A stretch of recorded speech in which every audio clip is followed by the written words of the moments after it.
Patrice, andito na tayo. Wow, ang ganda naman dito. Malapit na din pala si kuya.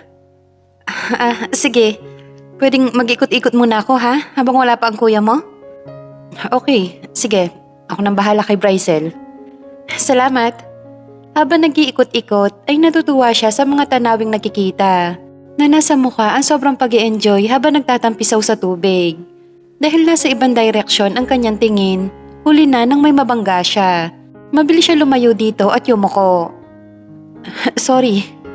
Saka siya nag-angat ng mukha rito, pero halos manlaki ang kanyang mga mata nang makilala ito.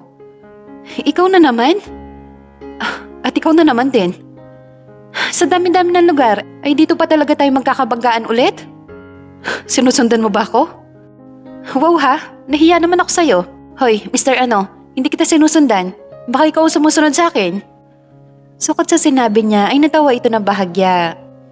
Alam mo miss, hindi ko ugali ang sumunod-sunod sa taong hindi ko naman kilala. Mabuti kung ganon. Saka siya nagmarcha palayo rito, pero hindi pa man siya tuluyang nakakalayo na magsalita ito na kinahinto naman niya. Miss, wait. Ano? Lumapit ito sa kanya at may kinuha sa bulsa saka inabot sa kanya. Here. Ano yan? Money. Oo, alam kong pera yan, pero bakit mo ako binibigyan yan? Hindi ba kahapon nabangga kita sa lobby at natapon ang mga pagkain dala mo? At sinabi kong babayaran kita, ang kaso hindi na tayo nagkita. Kaya siguro nagkabanggaan na naman tayo para mabayaran na kita. Wag na. Hindi. Wag na nga, maliit na bagay lang yon. But, okay lang yon, di naman kita sinisingil. At saka hindi lang naman ikaw nakatapon ng lahat, kaya okay lang. Okay, ikaw ang bahala. Sige, una na ako. Sandali. Anong pangalan mo? Pat, pwede na ba akong umalis? Sige. Hinatid niya ng tingin ang babaeng papalayo sa kanya. Bakit ang tagal mo, kuya? May nakabanggaan kasi ako dyan kaya natagalan ako. Babae ba? Yeah. Maganda ba? Yeah, she's beautiful. Siya nga pala, asan ang pamangkin ko? Nasa kwarto, tulog na. Si Patrice naman ay nag-ikot-ikot lamang. Oh, andito na pala si Patrice, kuya. Napaangat siya ng mukha para batiin ang Patrice na sinasabi ni Cholo. Pero sabay pa silang nagulat na makilala ang isa't isa. Ikaw na naman? Akala ko ba hindi mo ako sinusundan, pero bakit nandito ka ha? I said, hindi nga kita sinusundan. Nagpalipat-lipat ang tingin ni Cholo sa kuya niya at kay Patrice. Sa kanya inawat ang mga ito. Sandali nga muna, huwag kayong magtalo, pwede? Eto kasi lalaking yan, sinusundan ba naman ako hanggang dito? Kalma, Patrice. Hindi kanya sinusundan. Dahil siya ang Kuya Adamson ko. Kuya mo siya? Oo, kaya relax ka lang, okay? Siya si Patrice, kuya, ang nag-aalaga sa anak ko. So ikaw pala si Patrice. Hi, I'm Adamson, kuya ni Cholo. Sa kanya inabot dito ang kamay niya. Nice meeting you. Nice meeting you again. Kung ganon, si Patrice pala nakabanggaan mo kanina, kuya? Actually, kahapon pa kami nagkakabanggaan. Saan? Andun kasi siya sa kondo na tinitirahan ko. Don't tell me na nasa iisang condo unit lang kayo. Baka. Sa Makati ka pala nakabili ng kondo, kuya. Wow, magandang balita to. Dahil magkalapit lang kayo at hindi na ako masyadong mag-aalala sa kanila. Habang kumakain sila, ay hindi niya maiwasang palihim na titigan ang magkapatid. Hindi magkamukha ang mga ito. Marahil sa side ng mama at papa sila nagmana. Matangkad si Cholo pero mas matangkad si Adamson. Maputi si Cholo habang moreno naman si Adamson. Kung katawan naman ang pagbabasihan ay hindi naman nagkakalayo. Dahil pareho silang matipuno. Yun nga lang parang mas masarap sumandal sa mga braso ni Adamson. Ay, ano ko ba Patrice? Bakit mo naman pinagpapantasyahan ng mga braso ni Adamson?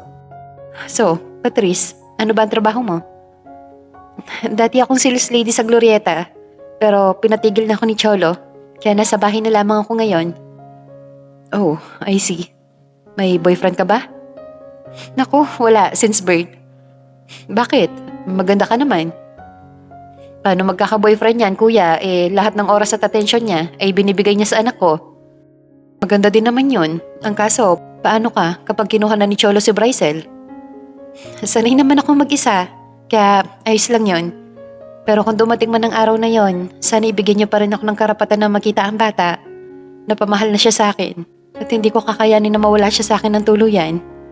Huwag ka mag-alala, Patrice. Hindi ko sa'yo ilalayo ang anak natin. Anak natin? Oo, anak natin. Diyos ko Lord, ang sarap palang pakinggan ang salitang anak natin. Mahal na kaya ako ni Cholo? Patrice. Bakit? Bakit bigla kang natahimik dyan? Wala Cholo, may naalala lamang ako.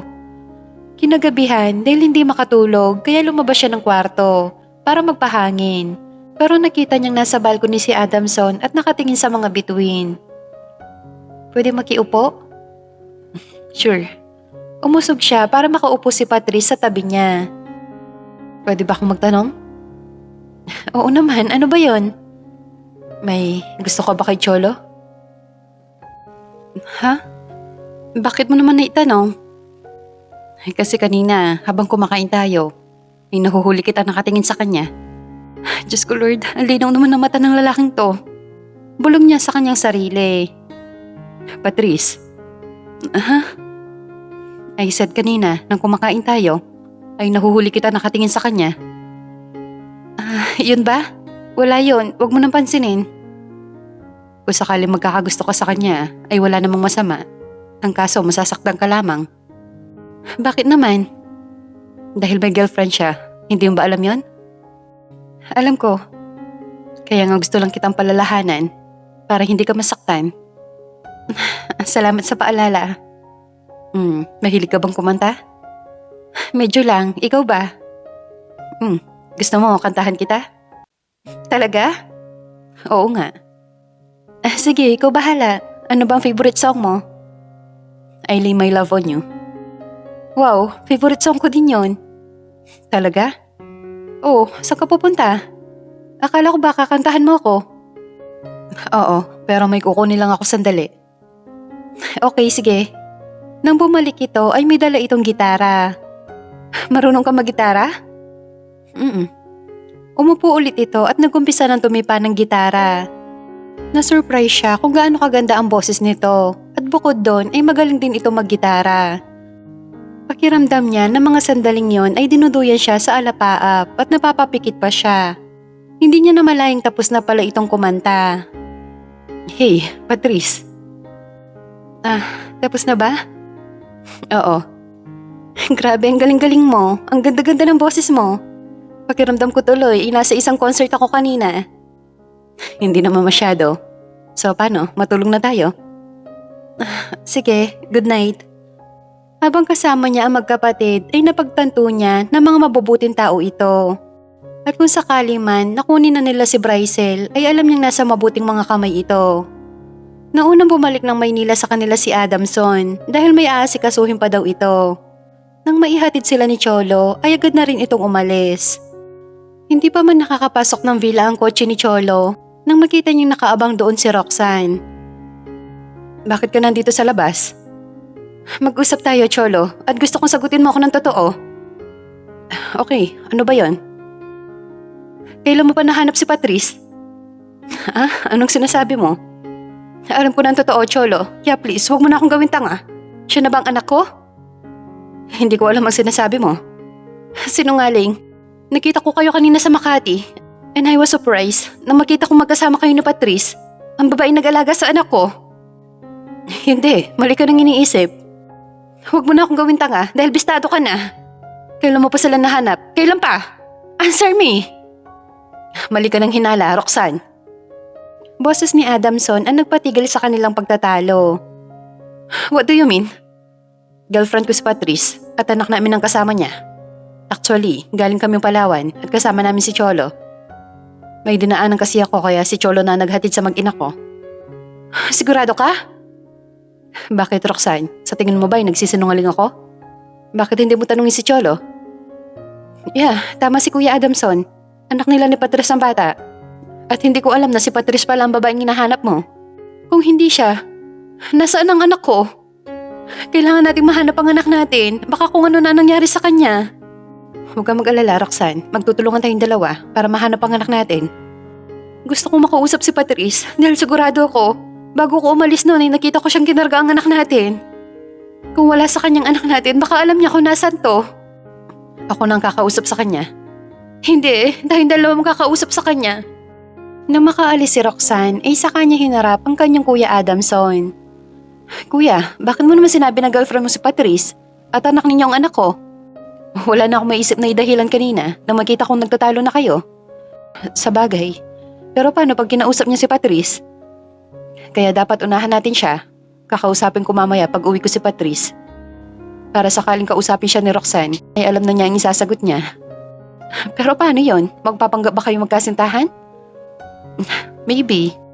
Kasi pag hindi namin yung ginawa, ay baka mabuko tayo ni Roxanne. Pero paano ang anak ko? Matalinong bata si Brycel. Kaya pag kinausap natin siya, tiyak na maiintindihan niya tayo. Kaya huwag ka na mag-alala. Tama ka, kuya. Pagdating nga niya ng kondo, ay agad niyang pinuntahan si Patrice para kausapin ito tungkol kay Roxanne. Pwede ba tayo mag-usap? Sure, tuloy ka. Salamat. Maupo ka. Gusto mo ba ng maiinom? Huwag na. Ano palang pag-uusapan natin? Tungkol kay Roxanne. Sino naman siya? Siya ang mami ni Brycel. Kakabalik lamang niya galing Singapore. At nandito siya para kunin ang anak niya. Ano? Oo, kaya para hindi niya makuha si Brycel, kailangan natin magpanggap na magkasintahan tayo at anak natin si Brycel. Ano? Pero bakit? Dahil yun lamang ang paraan para hindi niya makuha si Brycel sa inyo ni Cholo. Ano namang klaseng pagpapanggap ang gagawin natin? Pakasalan mo ako. Ano? Kakatapos lamang maligo ni Cholo na magring ang phone niya at si Kara ito. Hello, Kara, napatawag ka? Kailangan natin mag-usap. Ngayon na. Tungkol saan? Magkita tayo sa coffee shop, malapit sa amin. Okay, sige.